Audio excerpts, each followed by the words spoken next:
애청자 여러분 안녕하십니까? 투데이 오늘은 김희실 대리사입니다. 한낮의 뜨거운 날씨와 이곳 캘리포니아와 맞지 않은 습한 온도로 일주일을 달군 7월 중순입니다. 무더위와 불길로 지친 지구촌이었습니다. 어쩌면 올해 여름도 우리가 생각하는 만큼 안전하지는 못할 것 같습니다. 다시 떠오르는 변이 바이러스에 대한 소식이 우리를 조심스럽게 만들죠. 이곳에 살고 있는 우리는 어쩌면 계절의 변화에 조금은 무감각하게 지내지 않았나 싶습니다. 이 덥고 습한 여름이 그래서 한큼 더 실감나는지도 모르겠습니다. 바쁘게 살아왔던 우리들의 삶에 대한 자연의 휴식 시간을 주는 하느님의 메시지라고 생각하고 잠시 쉬어가야 할 것 같습니다. 하루하루 매 순간이 항상 즐겁고 행복할 수만은 없겠지만 최소한 그런 삶을 위해 노력하고 더욱 많이 웃고 여유를 가져야 할 그럴 때일 것 같습니다. 우리를 둘러싼 더위와 습한 공기, 또 불길, 바이러스 속에서도 어떤 마음을 가지고 어떻게 지내는가에 따라 이 여름의 색깔이 더욱 푸르러 보일 수도 있고 아닐 수도 있겠죠. 오늘 하루 꽉 찬 좋은 느낌과 더욱 밝은 색으로 여러분과 함께 했으면 좋겠습니다. 7월이 함께하는 이곳 김희실 대리사의 투데이 오늘은입니다. 오늘 만나실 글은요, 가톨릭 신자이면서 수필가이기도 하고 서울 주보와 서강대학교 주보에도 여러 편의 신앙의 에세이를 쓰신 장용희 교수의 글을 준비했습니다. 몇 해 전 미국 신문에 어느 일용직 노동자가 복권이 당첨되어서 3천만 달러를 손에 넣게 되었다는 기사가 났습니다. 작년인가에는 우리나라 사람이 대박을 터뜨려 복권 사상 최대 금액인 4천만 달러인가를 받게 되었다고 미국의 어느 신문에 크게 나기도 했습니다. 오래전 문학을 업으로 삼기로 결정했을 때 나는 일찌감치 부자가 되는 일을 포기했습니다.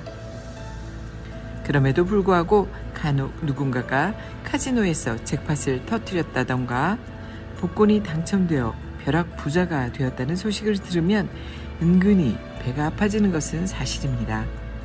그러나 그런 천운이 내게 있을 리는 없겠죠. 그렇게 어마어마한 금액은 고사하고 나는 어렸을 때부터 뽑기에서 그 흔한 껌 한 개 뽑은 일이 없었습니다.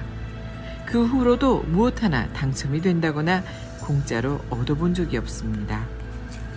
그러니 한 번도 복권 같은 것에 관심을 두어본 적은 없죠. 그런데 어제 주유소에서 차에 기름을 넣자 서비스라며 복권 한 장을 주었습니다. 이것이 당첨되면 얼마를 주죠? 라고 물으니 주유원이 웃으면서 글쎄요, 저도 잘 모르지만 아마 몇 억 원은 되지 않겠어요? 와, 몇 억씩이나? 생전 처음 복권이라는 것을 주머니에 넣고 집에 돌아오는데 괜히 마음이 뿌듯한 게 마치 실제로 당첨이라도 된 듯 갑자기 몇 억이라는 돈이 현실적으로 느껴지기 시작했습니다. 그 돈은 다 어디에 쓰지? 우선 어느 바다가 잘 보이는 곳에 아파트를 사서 주말이면 그곳에 가서 공부도 하고 글도 써야겠습니다. 차도 많이 낡았으니 좋은 차로 바꿔볼까? 가고 싶었던 여러 여행도 다녀와야지. 이런 내가 너무 돈을 이기적으로 쓰고 있지 않나? 그래도 어느 무슨 종교단체 같은 데다 얼마쯤 기부해야 하는 것은 아닐까? 멋지고 달콤한 부자의 꿈이 꼬리에 꼬리를 무는데 문득 토니의 생각이 났습니다.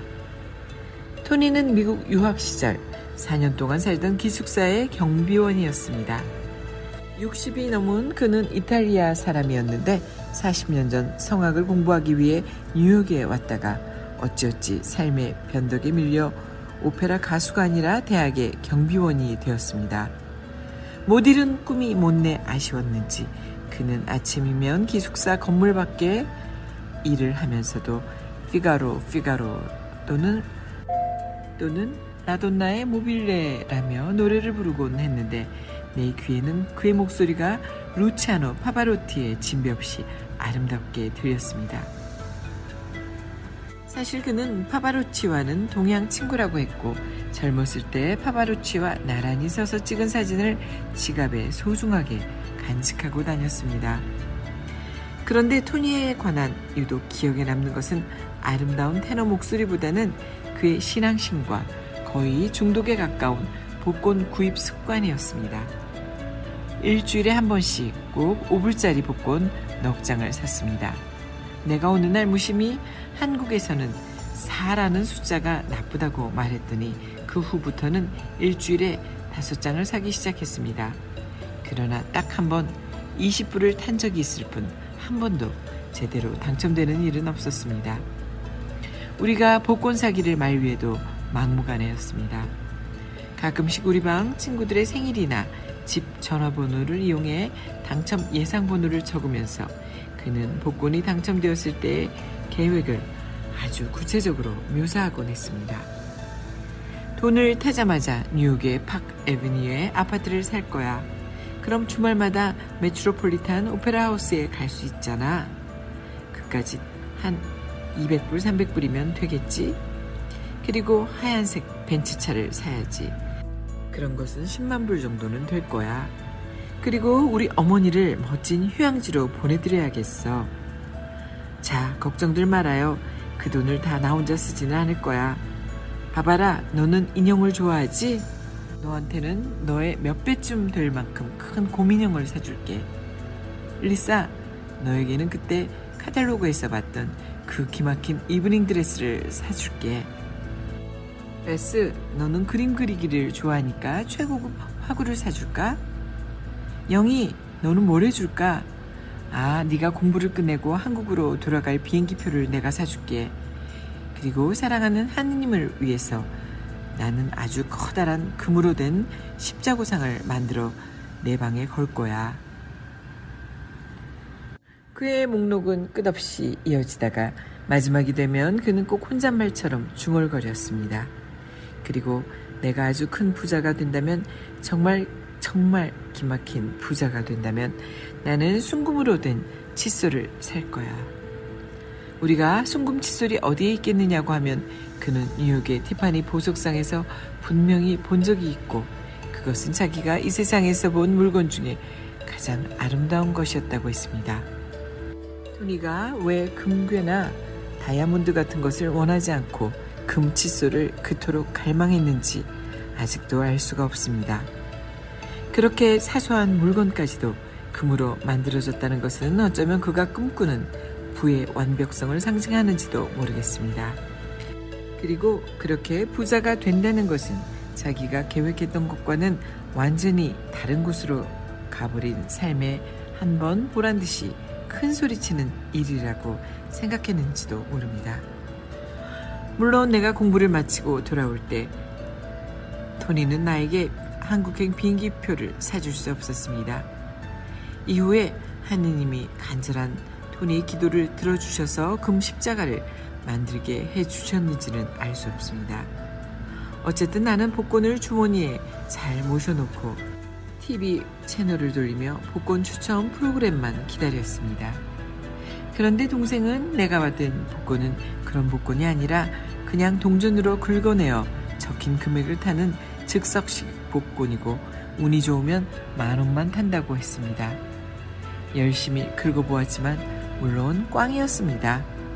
복권이 당첨되어 부자가 되는 나의 꿈은 그렇게 끝이 났습니다. 그러나 공짜로 얻은 복권으로 신앙심 깊고 착한 토니의 추억을 샀으니 이번에는 분명 완전히 꽝은 아닌 셈입니다. 겨울철에 미끄러운 비탈길을 걸어갈 때는 조심을 해야 하죠.